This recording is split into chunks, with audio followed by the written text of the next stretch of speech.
ये बहुत ही खतरनाक हमला बताया जा रहा है जो रूस पर किया गया है। रूस में अंदर दाखिल होकर किसी इमारत को निशाना बनाना बहुत ज्यादा बड़ा कदम है, एक बड़ा सिक्योरिटी लैप्स भी है, एक सुरक्षा के लिहाज से बड़ी चूक है, बड़ी लापरवाही। ये देखिए फिर हमला भी, जब जैसे ही ये दूसरा अटैक बताया जा रहा है, जो बताया जा रहा है कि दूसरी तरफ से जो अटैक किया गया वो बताया जा रहा है, ये जो ड्रोन कैसे दाखिल होता है और फिर अचानक से ये ब्लास्ट हो जाता है। सुमित, एक और वीडियो सामने आ गया है। बिल्कुल बिल्कुल, देखिए निधि, लगातार 3 ड्रोन से अटैक किए गए और जिस तरीके से एक के बाद एक ड्रोन से अटैक किए गए, निश्चित तौर पर इनका टारगेट ये हाई राइज बिल्डिंग की थी। और लगातार हम 9/11 का जिक्र कर रहे हैं। 9/11 में एक बड़े एयरक्राफ्ट को हाईजैक किया, कमर्शियल एयरक्राफ्ट को, और उसके बाद अटैक को इनिशिएट किया गया। लेकिन अब समय बदल चुका है, अब चीजें बदल चुकी है। अब ड्रोन की मदद से, आप कह सकते हैं लो फ्लाइंग ऑब्जेक्ट की मदद से लगातार ऐसी जगहों को टारगेट किया जा सकता है और वो कहीं से भी 1000 किलोमीटर दूर, 2000 किलोमीटर दूर से इनिशिएट किया जा सकता है। तो निश्चित तौर पर एक ये बड़ा, आप कह सकते हैं, कितने ड्रोन थे, कुल कितने ड्रोन से अटैक किया गया, कोई डिटेल में जानकारी मिल रही है? 3 ड्रोन बताए जा रहे हैं जिन्होंने इस बिल्डिंग को हिट किया है, लेकिन मल्टीपल ड्रोन थे जो अलग अलग डायरेक्शंस में उड़ रहे थे, अलग अलग जगह को टारगेट कर रहे थे, जिसको कई ड्रोन्स को रूस ने मार गिराने का दावा भी किया। लेकिन कई ड्रोन्स रेजिडेंशियल इलाकों में, कई ड्रोन्स लगातार हाई राइज बिल्डिंग में जाकर टकरा भी गए। और वो तस्वीरें हम आपको दिखा रहे हैं कि जो ड्रोन लगातार उनके एयर डिफेंस मैकेनिज्म से बच गए या फिर उसकी रेडियस से निकल गए, उन्होंने किस तरीके से विध्वंस मचाया, खासतौर पर कजान में। ये तस्वीरें हम अपने दर्शकों को दिखा रहे हैं और ये भी बता रहे हैं कि आखिरकार इस ड्रोन से कैसा बड़ा हमला किया गया, कितना ज्यादा विध्वंसक हमला किया गया और किससे कितनी बड़ी तबाही हो सकती थी। हालांकि देखिए इस हाई राइज बिल्डिंग के अंदर ऊपर की जो इमारतें थी या फिर आप कहते हैं मंजिलें थी, उनको नुकसान पहुंचा है। लेकिन अगर मल्टीपल ड्रोन्स इसी बिल्डिंग से और टकराते तो पूरी की पूरी बिल्डिंग जमींदोज हो सकती थी, इसको बड़ा नुकसान पहुंचा सकता था। और अभी खास बात यह कि कजान को ही लेकर बड़े अटैक्स क्यों इनिशिएट किए गए, ये भी हम अपने दर्शकों को बता रहे हैं कि एक बड़ा इंडस्ट्रियल हब है। रूस के 3 बड़े शहरों में, या फिर आप कह सकते हैं कि मॉस्को, सेंट पीटर्सबर्ग के बाद कजान का नंबर आता है। कजान ने खासतौर पर अभी हाल ही में यहाँ पर 16वीं ब्रिक्स सम्मेलन भी किया था और ये को लगातार एक बड़ा डिफेंस हब या फिर आप कह सकते हैं पेट्रोकेमिकल हब बना रहा है रूस। लगातार यहां पर बड़े इंडस्ट्रीज को सेटअप किया गया और इसी इलाके को ज्यादातर अब यूक्रेन टारगेट कर रहा है। यूक्रेन का मकसद भी यही है कि इकोनॉमिकल पॉइंट ऑफ व्यू से या फिर आप कह सकते हैं कि फाइनेंशियली रूस को ज्यादा नुकसान पहुंचाया जा सके।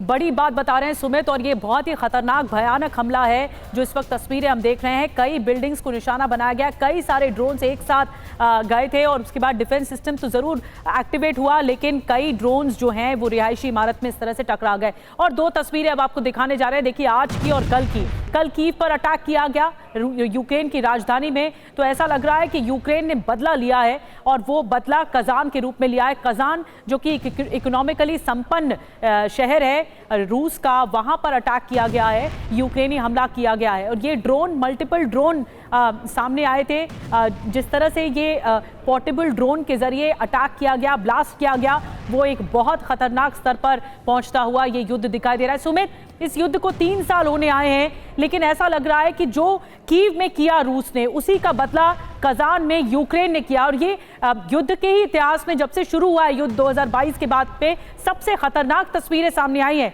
ड्रोन इस तरह इमारत में टकराते हुए। देखिए हर साल लगातार दोनों देश लगातार अपनी वॉर स्ट्रेटजीज में बड़ा बदलाव करते आए हैं। अभी क्योंकि सर्दियां बहुत आ गई हैं और सर्दियों में खासतौर पे जो ग्राउंड फोर्सेस की मूवमेंट होती है वो बहुत रिस्ट्रिक्टेड होती है, उनका मूवमेंट और इलाके कैप्चर करना आसान नहीं होता। तो निश्चित तौर पर फिर ऐसे मैकेनिज्म में, ऐसे सिचुएशन में आप एयर स्ट्राइक्स करते हैं, आप ड्रोन अटैक्स करते हैं। और अभी रूस की जो स्ट्रैटेजी है या फिर यूक्रेन की जो स्ट्रैटेजी है वो ज्यादा से ज्यादा आर्थिक नुकसान या फिर आप कह सकते हैं वेयर हाउसेस को नुकसान पहुंचाने की। अभी यूक्रेन आर्थिक रूप से रूस को नुकसान पहुंचा, आप बेलग्रेड में देख लीजिए, आप कुर्स्क में देख लीजिए, आप हमने मॉस्को में भी देखा और अभी कजान का नंबर आ रहा है। कजान इसलिए क्योंकि एक बहुत महत्व रखता है रूस के लिए। और वहीं दूसरी तरफ रूस जो कीव में अटैक कर रहा है वो सीधे तौर पर उन वेयर हाउसेस पे, एसएसयू की यूनिट पे कर रहा है जो लगातार एक बड़ा सप्लाई चेन के तौर पर इस्तेमाल कर रहा है यूक्रेन। तो आप देखिएगा दोनों देश एक दूसरे को नुकसान पहुंचाना चाहते हैं और ये तब हो रहा है जब नेगोशिएशंस को लेकर बातचीत बहुत आप कह सकते हैं कि मजबूती से आगे बढ़ रही है।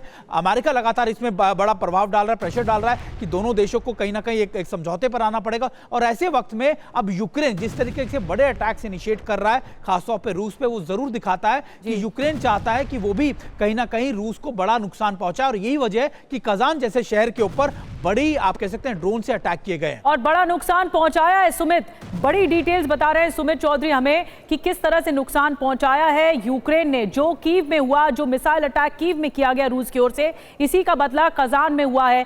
कजान एक बहुत महत्वपूर्ण शहर है रूस के लिए, और यहां पे अटैक होना, इसका मतलब रूस की आत्मा पर अटैक हुआ है। और ये अब तक के इतिहास में, युद्ध के इतिहास में बड़ा अटैक है। कजान शहर के जैसे बारे में बात बता रहे हैं कि आर्थिक तौर पर संपन्न है ये पूरा शहर, और यहां से कई गतिविधियां आगे बढ़ती हैं, व्यापारिक गतिविधियां आगे बढ़ती हैं। इसलिए यहां पर टारगेट करना रूस को हिला देने वाला ये कदम है। अब देखना होगा कि रूस क्या करता है। लेकिन जिस तरह से मल्टीपल ड्रोन दागे गए हैं, जिस तरह से मल्टीपल ड्रोन इस तरह टकराते हुए रिहायशी इमारतों से दिखाई दिए हैं, साफ तौर पर नजर आता है कि रूस के लिए एक बड़ा पलटवार है यूक्रेन का इस तरह से ड्रोन अटैक करना। बहुत बहुत धन्यवाद सुमित आपका जानकारी देने के लिए। इन तस्वीरों के साथ आगे आपको और भी डिटेल बताएंगे।